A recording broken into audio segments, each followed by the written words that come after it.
Hello, everybody. This is Alex from the Remote Work Live podcast. Hope you're doing well. I have a really great guest with me today.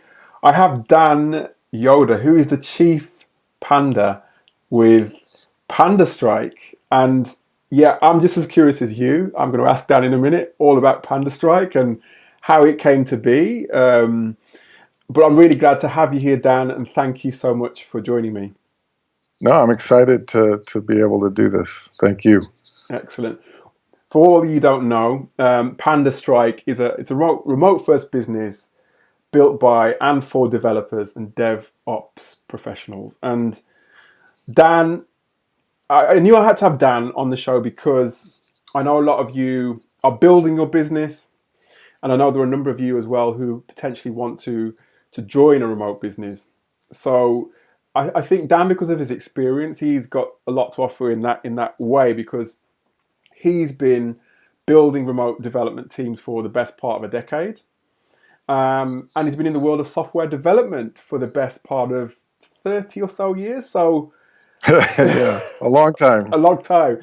So, I thought he has all the experience we need to understand those side of things a bit more. So, Dan, I'm really intrigued. Tell us more about Panda Strike. Tell us more about your journey to Panda Strike. Yeah, I mean, so I'll briefly go back to years before Panda Strike, where I had, for various reasons, opportunities to get a feel for remote work.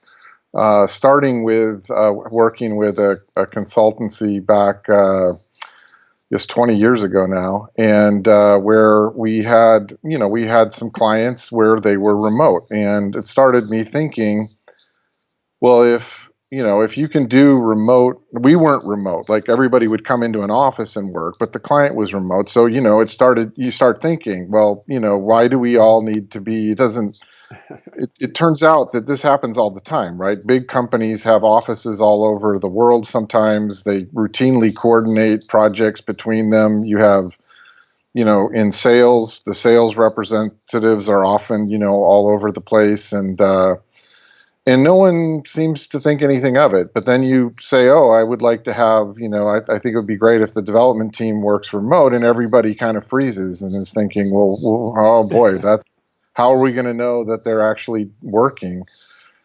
Thing this, right? So I had experimented as a development manager, as a hiring manager, with doing remote, and I'd learned some interesting things about how to do that. And so when I started Panda Strike, I had sort of just decided, it was a little bit accidental. I had just decided, I want to,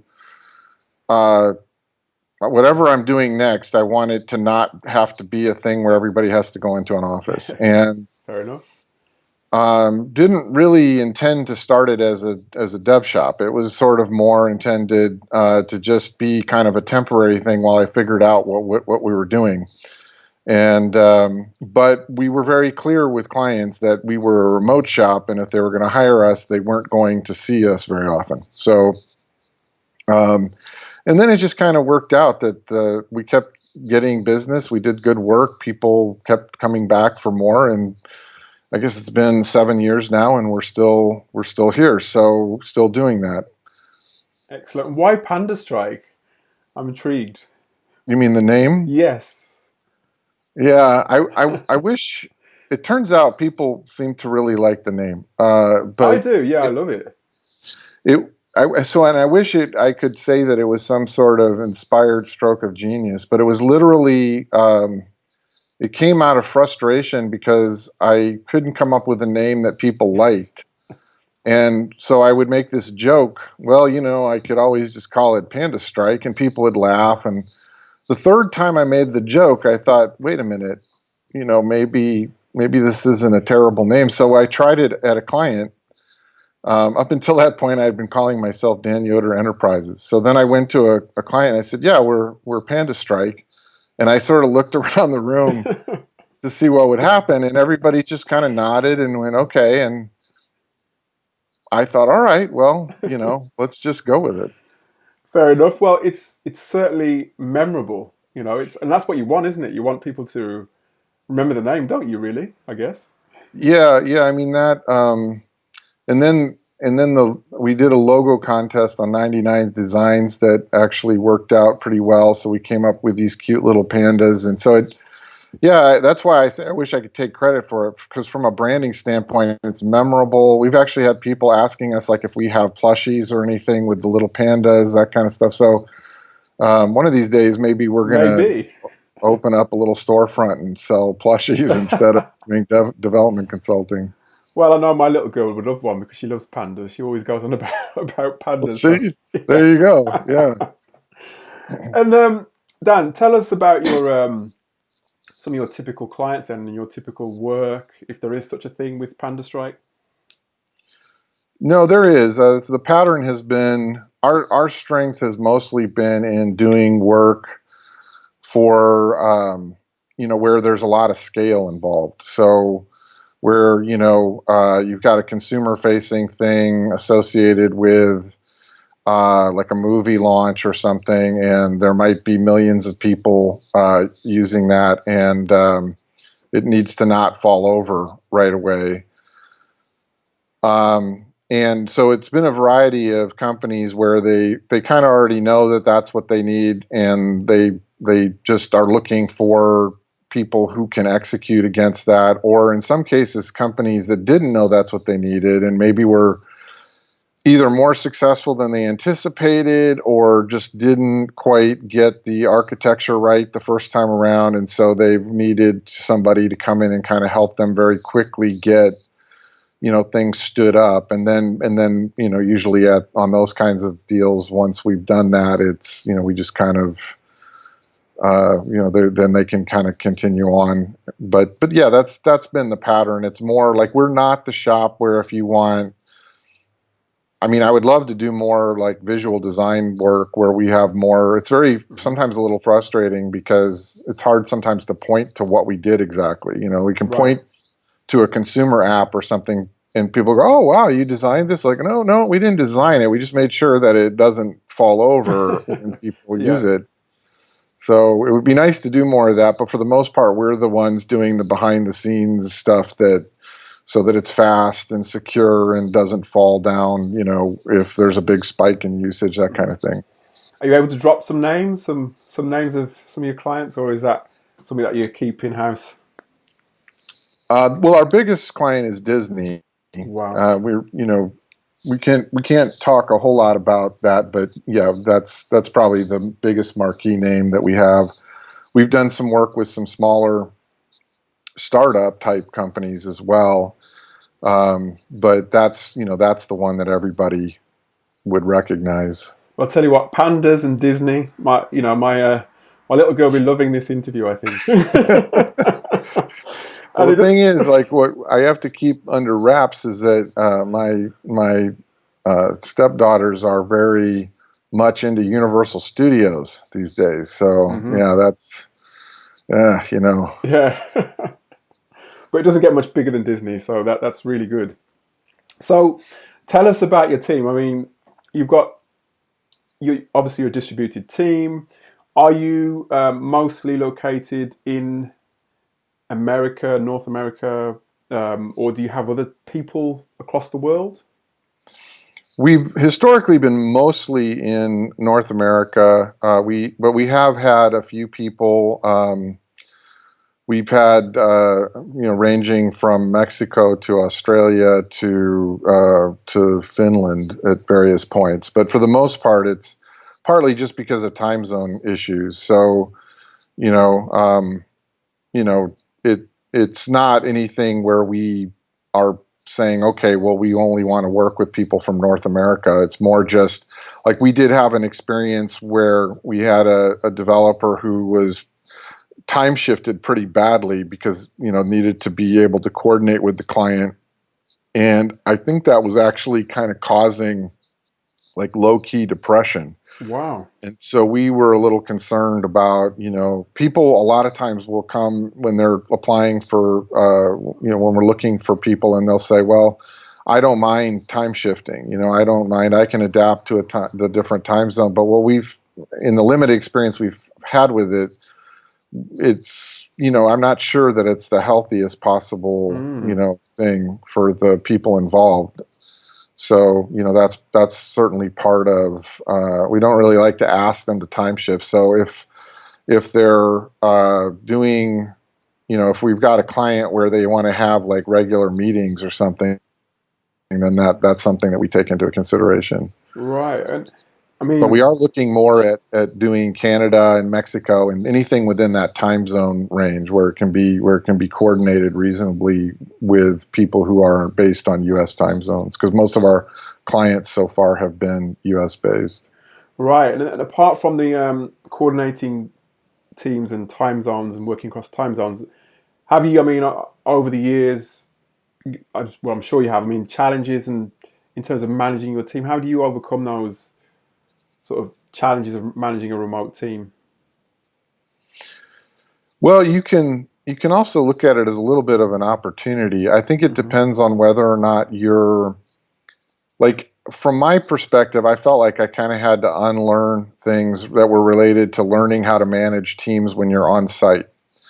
And one of the biggest things is just uh, trust, right? Just saying, okay, look, we've made a big decision to hire a person. Let's not start off on the wrong foot by assuming that they're trying to not do the work. Like, if we're hiring people that we don't think are probably trustworthy, then there's a problem with the hiring process.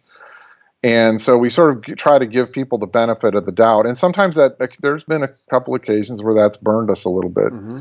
But in general, a lot of it is being able to let go, right? And say, okay, we trust that people are going to behave like, that they're grown-ups. We don't need to babysit. We don't need to micromanage. And as a manager, like, it's when you're first managing, I mean, there's always a strong tendency, I think, for people who are just learning that, to tend to want to micromanage.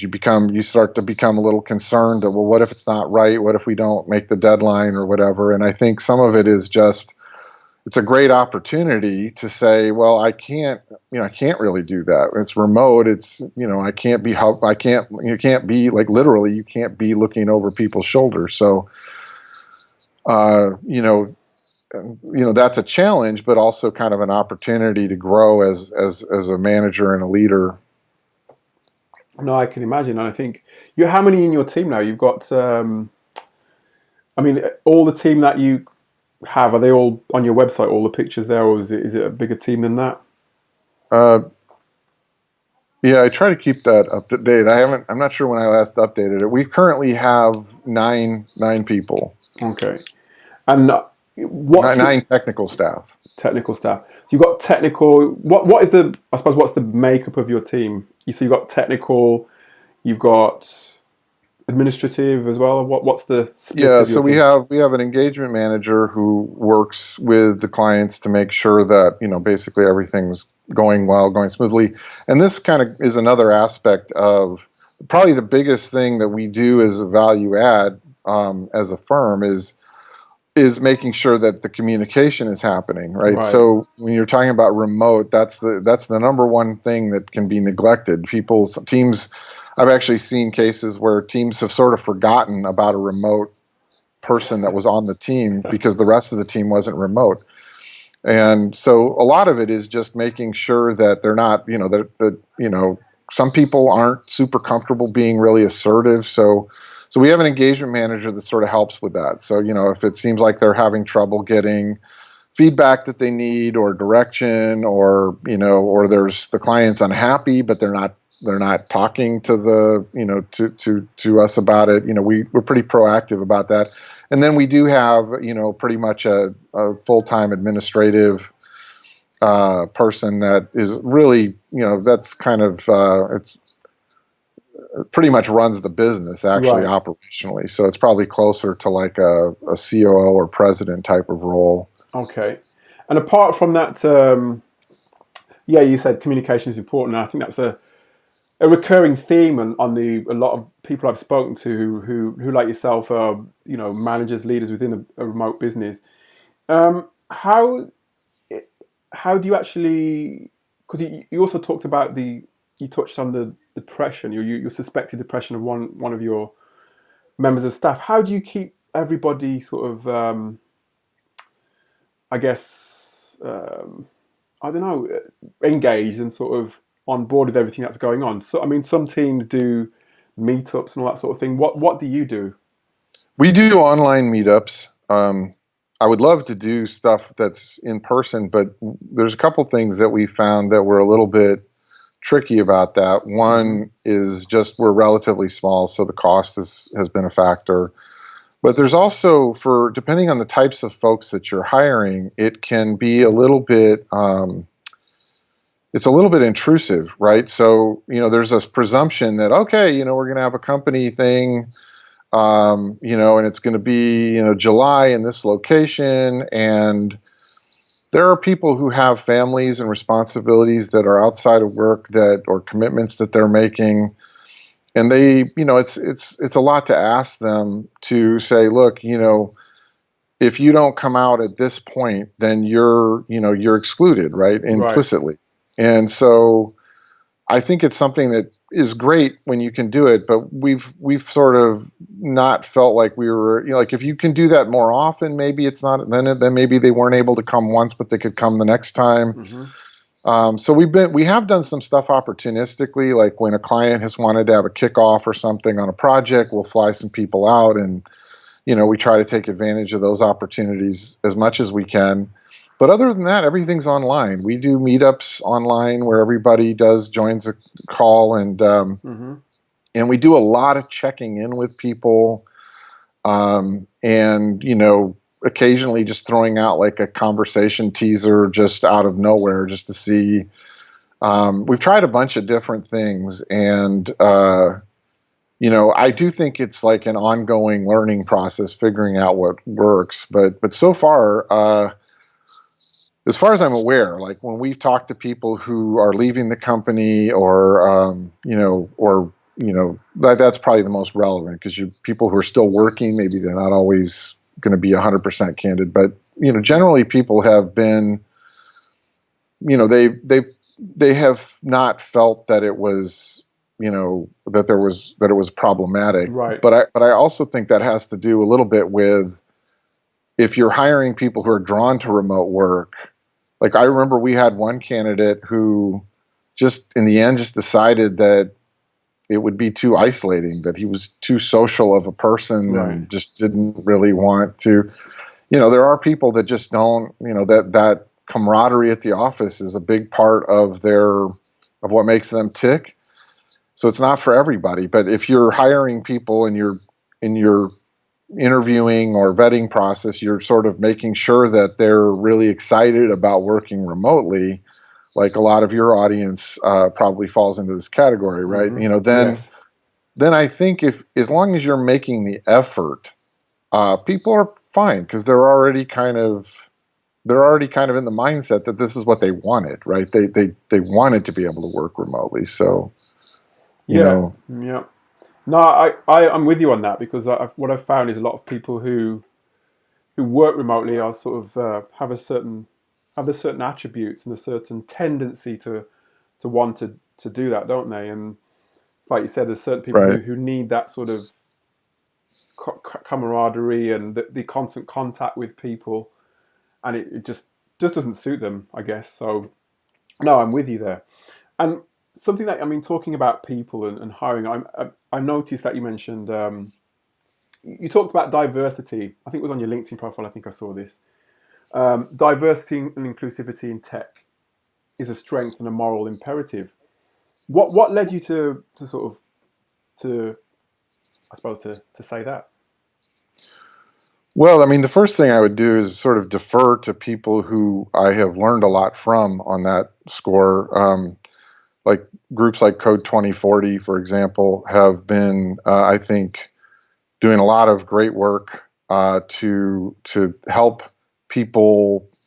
You know, um, if you try to, if you're thinking that you want to be an ally, um, right off the bat, you start running into a lot of there's a lot of people that will challenge that, right? They'll say, well, Hmm. hiring pipeline, there's all these objections, Yes. And so it really helps to sort of study and pay attention and listen to the people who are actually really doing the work, um, because there's a lot of really good ways to kind of reframe those questions, right? Like one of the things that I think is really interesting is that in pretty much any other field, like if you're talking about, say, genetic diversity in a population, it's just understood, it's self-evident that genetic diversity is a strength. Of course. Suddenly in tech, you're lowering the bar, right? You're supposedly diluting your talent level or whatever. And so when you start thinking about it in terms of, well, that's odd that in this one case we sort of see diversity as some kind of liability or Yeah. obligation instead of a strength. So that's certainly uh, you know something where I've learned a lot paying attention to people who are who are basically, this is what they do, right? They're Kim Creighton is another one on Twitter, Mm-hmm. and Marco Rogers as well is another person that and I think if you're paying attention and you're trying to you're trying to figure out you know the what's the uh, what's the path forward, because it's not immediately obvious how to how to sort of, you can say those things, you can say that you value them, but how do you really execute on them? Right. What does it really mean to put those things in practice? And that means, among other things, being able to advocate for them. And probably one of the most important things I've learned recently is signaling to people that you're an ally. We had one thing that we learned that I think is really interesting, and I'm not really sure. I think I've seen this. I wish I could remember off the top of my head. We just put one line in one of our when we ran an ad for a job opening, Mm-hmm. and it made a really interesting difference in the types of folks that were applying. Which we just simply said that we'd had before that we valued diversity. Mm-hmm. And we added that we were looking for candidates who valued diversity. And all of a sudden, I think that's a very different signal. Definitely. And that seems to have made, it's a small sample size, and I would say that at this point, I'm very I think you need to, particularly if you're from a place of privilege, need to approach it with a certain amount of humility. But so we're still learning. But that was kind of amazing to see that. Again, small sample size. We're still learning, but that's kind of maybe gives a little bit of a flavor of Yeah. How I've been thinking about it, and how I got to that point, and why I said that on my LinkedIn profile. It's funny, I actually just changed that, so it's sort of interesting that the profile that I had there had been was like way out of date. So I just happened to notice that. I was like, wow, that none of this is true anymore. I should update this. So No, yeah, I'm with you there, because I used to have to write a lot of adverts, still do, a lot of copy. It's amazing how you talk about humility, but I think when you're doing things like hiring or marketing or whatever it may be, where you're trying to communicate to a certain person or group of people, then, well, even if you're not trying to, I mean, I think sometimes there's a tendency probably not to think about what you're trying to achieve when you're writing copy or you're writing whatever it may be, because it's just those subtle little things in your narrative, in your sort of text, that can change who actually reads beyond the first couple of lines, isn't it? It's just like it can, certain little tweaks and words can appeal to some, and it can sort of really sort of put other people off, if you see what I mean. So it's oh yeah, you absolutely. know Yeah, where that actually started was there's I wish I could remember. Maybe I can follow up later if you Yes, want the names of these things. But that'd be there's a great. tool that I can't remember off the top of my head what it was, but it basically was analyzing writing for gender bias. Hmm. So I ran our ad through it, and it was like, dudes are going to love this ad. And so I was like, all right. I tried changing it. It gave me some suggestions, like if you want not just men to reply to this ad, here's some suggestions. So I tweaked the wording a little bit, and just like you're saying, I mean, it's astonishing. These small things, the signals that you're sending. People make associations to their past experience or to Yes. things that they've like. Everybody now, just as a standard thing, says, "Oh, we value diversity." So if you're not going to say anything more specific than that, you might actually be signaling the opposite, right? That it's No, just lip exactly. service. Yeah. And it's, like I said, I'm still very much learning, but I do think paying very close attention to that, and then of course, as a company, I've heard over and over the number one thing is word of mouth, and I've certainly found that to be true just in general, whether it's clients or as an employer, uh, people, your reputation will precede you, and you know so having people who have had a positive experience with your company, and then they can sort of speak to it. Then they can say, look, it's Hmm. uh, you know I had a good experience with this company. So it's all those, and it's just, it can be small things. It doesn't have to be some big initiative, or really, if it's an initiative, there's probably something a little off right there, right? I mean, it's really just integrating that mindfulness into the way that you're operating as a company. And I know in a previous podcast you talked about shared values, and I think um, you know inclusivity sort of begets more inclusivity, and pretty soon you have a company full of people who value that, and that now is one of your shared values. Hmm. And it can't really just come from a statement or an initiative or something. It has to just be something that you're living every day. And a lot of times it's just a learning process. Like, oh, I and language is a big part of that, not just in ads, but in the way that you're communicating the gender pronouns.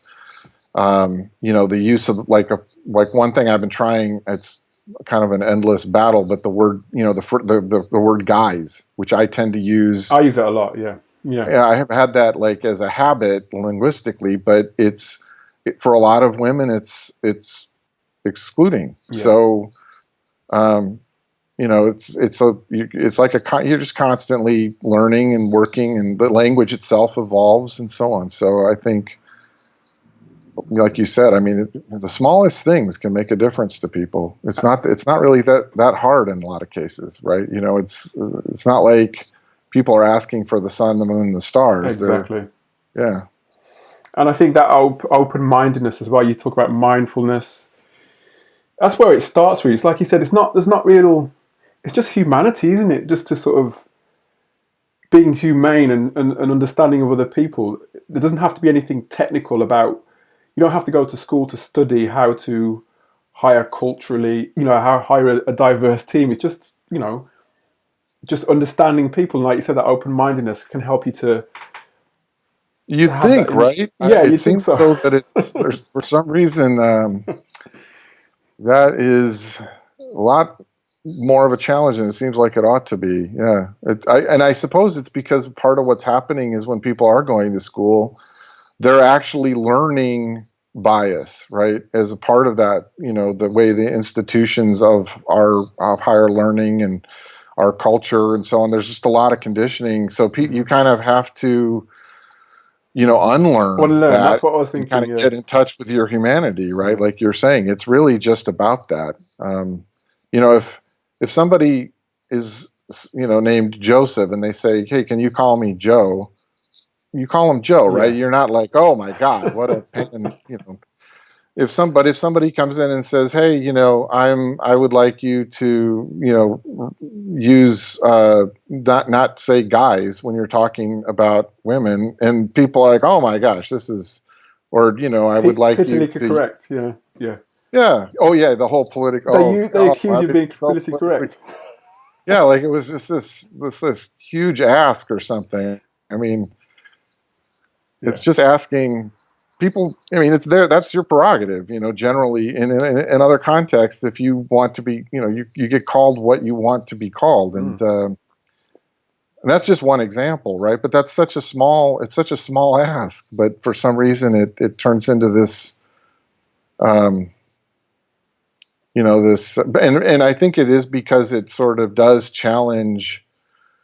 The dirty little secret is exclusion does benefit a lot of people. So, of course. there's whether people are fully conscious of that or not, at some level, if you're defending it, it may be because you do have a vested interest in doing so. Absolutely, and I think the whole idea of marketing and in itself and hiring, there is a certain amount of intent in excluding certain, or has been a certain amount of intent. Because if you're selling a certain thing to you want to target a certain group of people and a certain demographic, then it's inherent. But yeah, it's a tricky one. But one thing I know that is tricky as well is people have obviously these challenges hiring developers because of some there's a apparent dearth, I guess, of tech talent as it stands.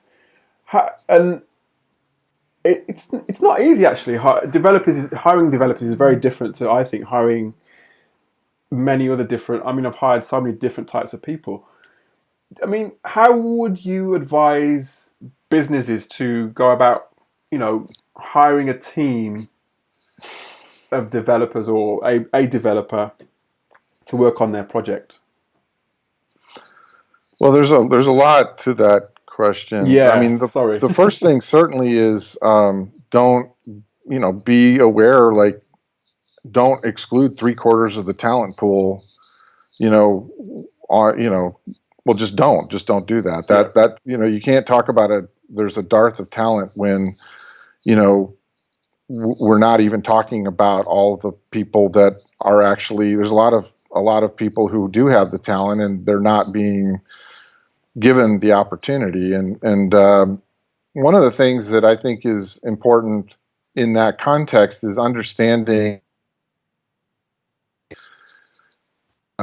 in most other things, like, we don't, it's not too controversial to say that somebody has a talent for a thing, right? hmm And so, uh, it's just reality, whether it's sports or chess or playing the piano. I mean, you get, a high school kid, LeBron James, goes to the NBA at 17, right?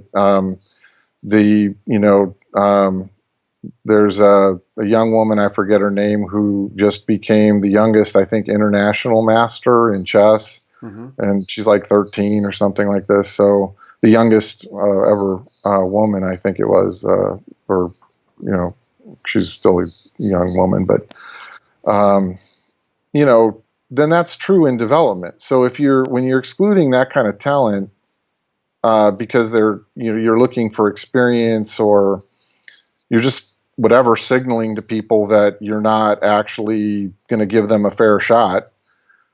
And then you're saying, well, it's really hard to hire. Well, I mean, you're not going to get the top tier of talent if you're saying, well, they absolutely have to have 10 years experience, um,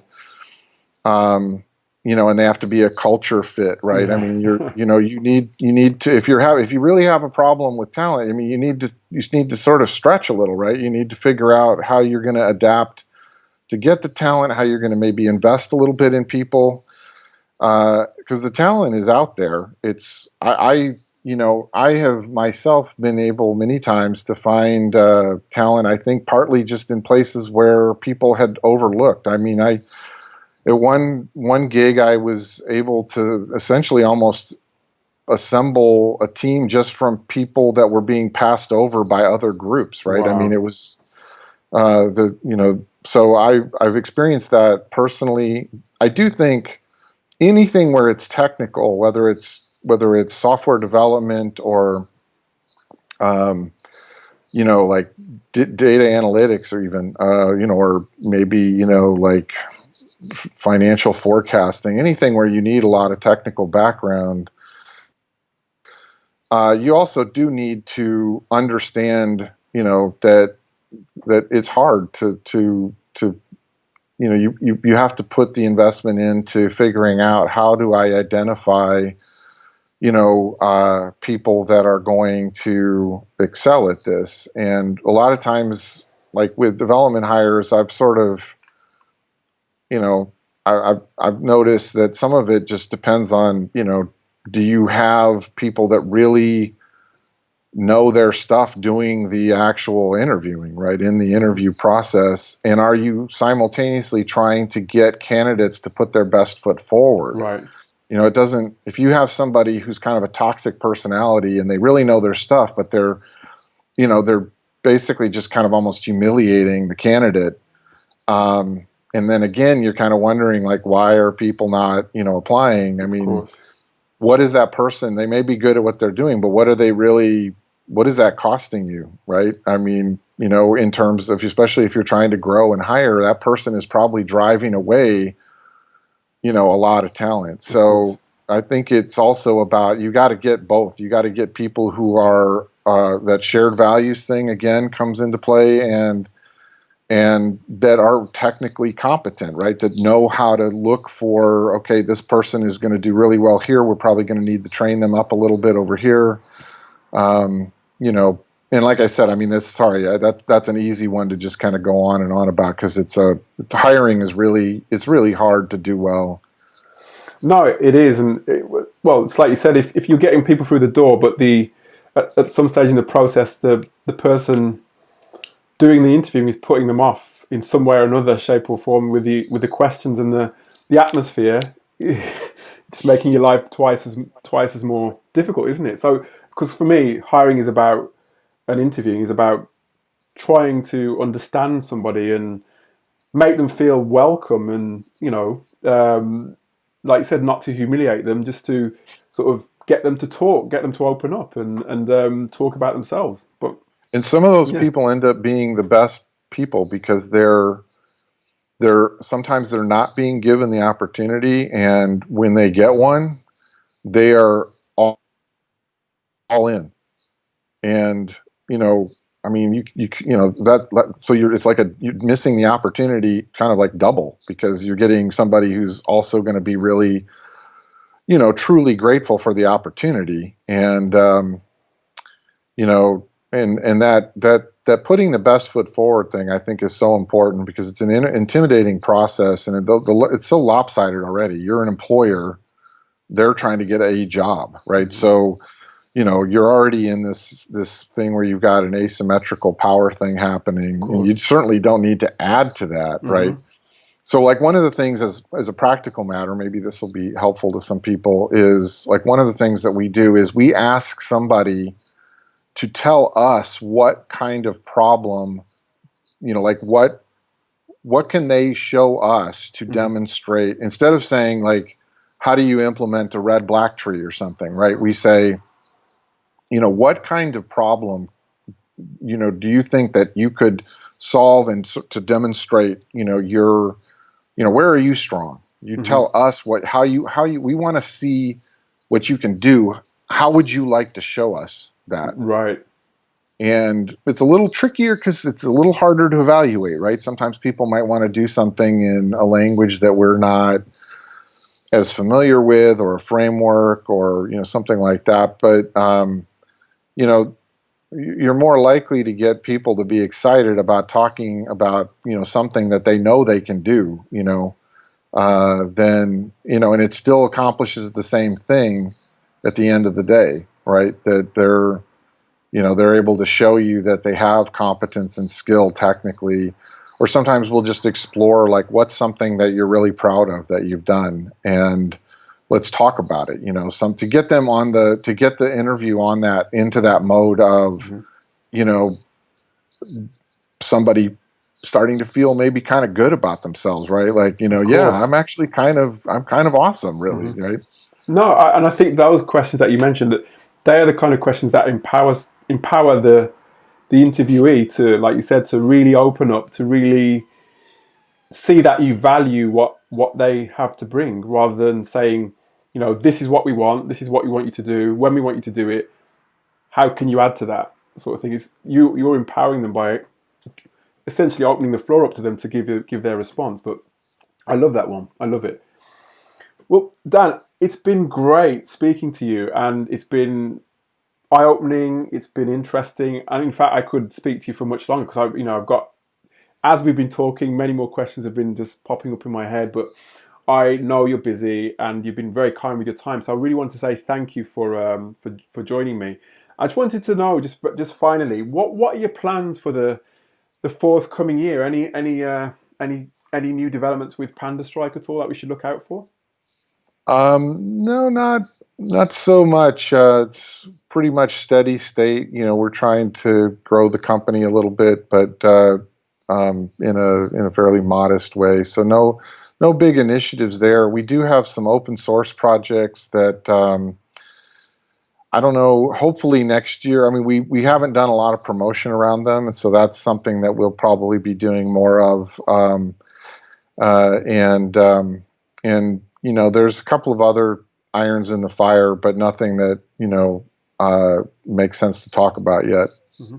Well, one thing's for sure, I'll be keeping an eye out to see what Panda Strike is doing, and of course, I'll be sharing across our networks and keeping people up to date, so they can either approach you if they need some work, or we'll be, I guess, keeping our ear to the ground in case you're hiring in the future. And what's the best? Sorry, go ahead, Dan. Oh, one thing I wanted to make sure to mention is even when we're not hiring, we have a lot of alumni at this point who've worked with us over the years that are also very pro remote and have typically gone to work for other remote companies. So we're sometimes able to make connections even when it's not us doing the hiring. So just that's something to keep in mind.